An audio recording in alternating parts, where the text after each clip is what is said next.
Hey Narwhals, I'm your host Luke Narwhal, and welcome back to another weight loss video. Hope you enjoy. How do I stop ruining a whole day the last 2 hours? I've been trying to lose weight for years. Sometimes I'll get 10 pounds down, but gain it back. Now I'm the heaviest I've ever been at 190 pounds. I'm 5'4". Right now, I'm doing about 1640 calories a day, just trying to give myself a realistic deficit. I will make good choices all day, and even have an extra 200 calories at the end of the day for a dessert or a drink. However, after that one planned treat, I will make popcorn with chocolate chips, have an extra drink, and have this want to snack and treat myself with a drink at night after saying no all day, and I give in and end up at 2000 to 2200 calories for the day. I don't feel like I'm depriving myself throughout the day with diet foods. I eat what sounds good and I'm not overly hungry at night. But this nighttime sabotage is a habit I just can't kick, and where 90% of my overeats are. I would really greatly appreciate any advice on how to finish the day strong.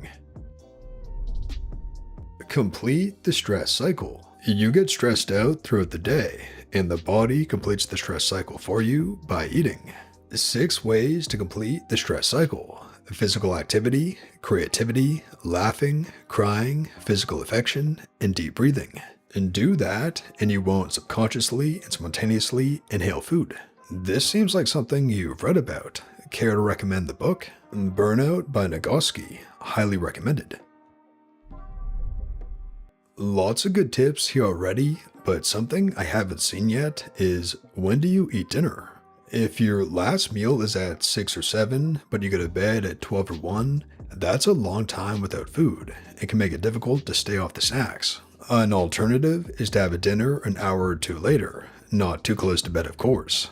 Eating dinner at 8 or 9 might make it so that you don't feel that you need that extra snack later in the night, and it may help you.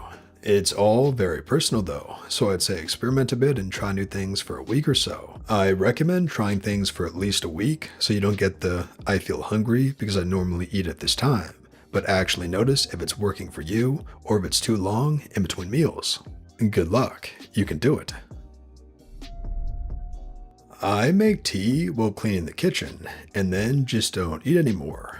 Just tea or water. I'll take a bath or go for a walk or go to bed, so I'm not even near the kitchen. I found that once I adjusted to not eating after dinner, the urge really went away.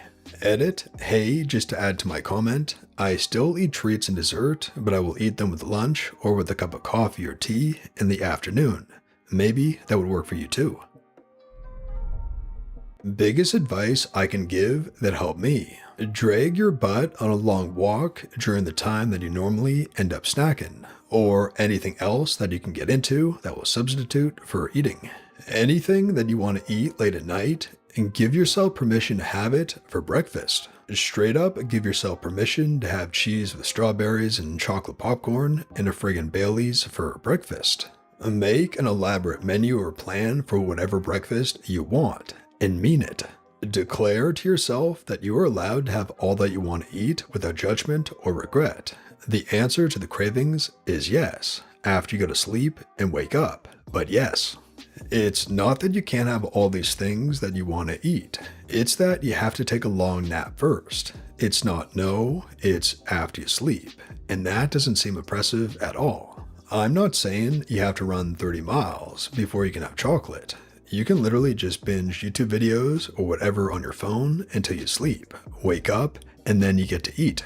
And you know what that second one does? It lets you escape the hormonal landscape that exists late at night without it going into full tantrum mode, because you're not telling it no, you're just procrastinating. And through procrastinating, you now get to present those food requests to your rational morning self with a completely different hormonal landscape. 100% of the time, I go to bed convinced I'm having a strawberry Nutella waffles for breakfast with a sausage and cheese omelet, because I genuinely mean it that I get whatever I want for breakfast. But I end up waking up thinking, A, I'm not even that hungry. I can just do my normal coffee with milk. So glad I didn't eat all that crap last night. Now it doesn't even seem worth the calories. I still get what I genuinely want for breakfast. It's just in the morning, the thing I genuinely want is to make the good choices.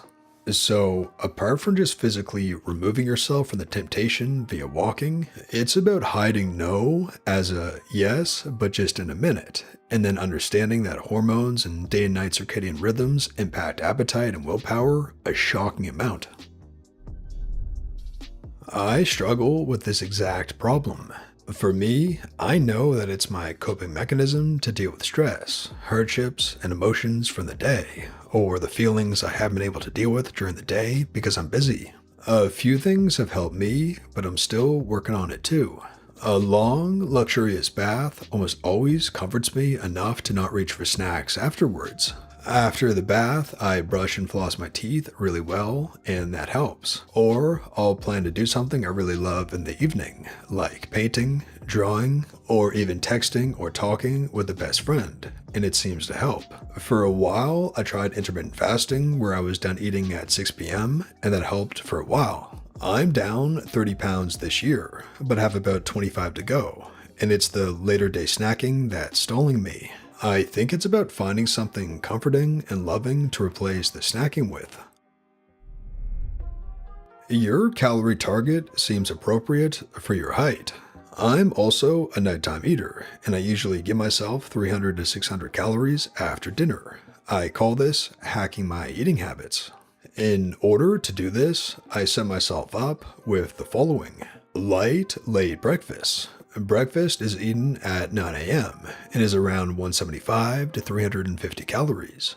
Anything from a yogurt, fruit, coffee to a bacon, egg, and cheese, controlling the high-calorie items of butter and bacon with measurements and scale. Late dinners. For me, dinner is usually around 8 p.m.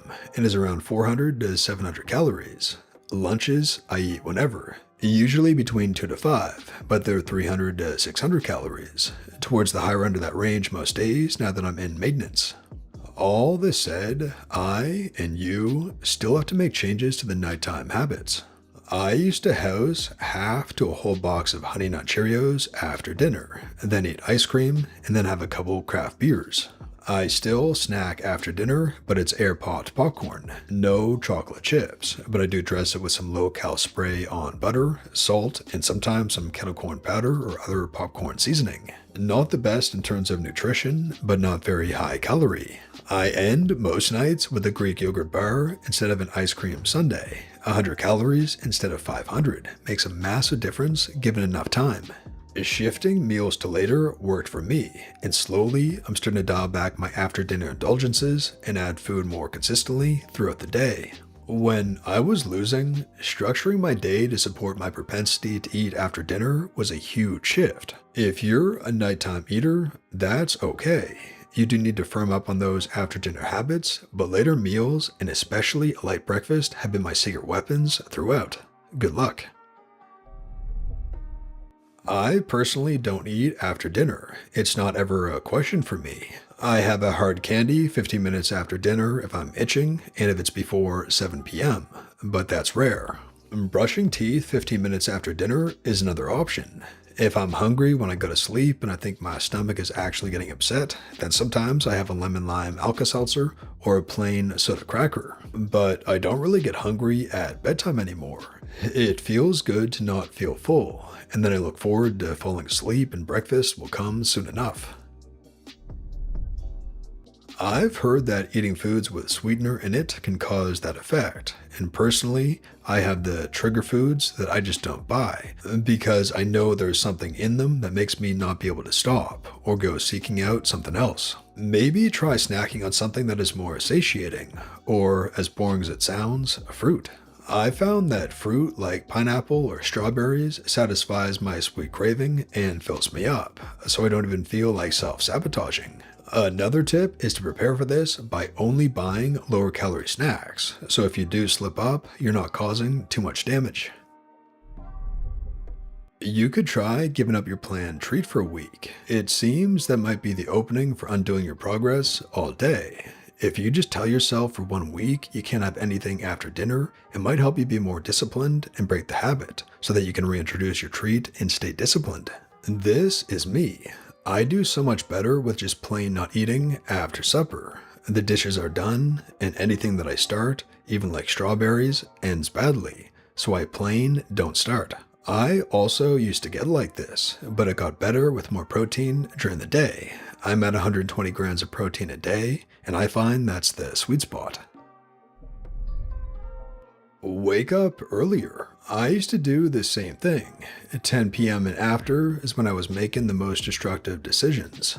One drink would turn into four, a snack would turn into a bag of chips, an episode of Netflix turned into looking down at the clock and realizing it was almost 1 a.m. So I wake up at 5 a.m. to 5:30 now, and immediately work out, shower, eat a balanced breakfast, do some meal prep, and I read until I have to go to work.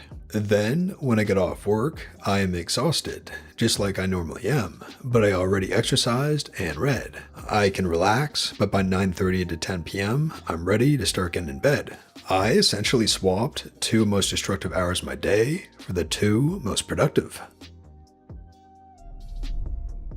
And that brings us to the end of the video, Narwhals. I really hope you enjoyed. If you did, please tap subscribe to join our awesome community, the Narwhals, and for more weight loss stories that help you stay on track. And here's our featured Narwhal of the day. 85 pounds down, 58 to go. I feel like a new person.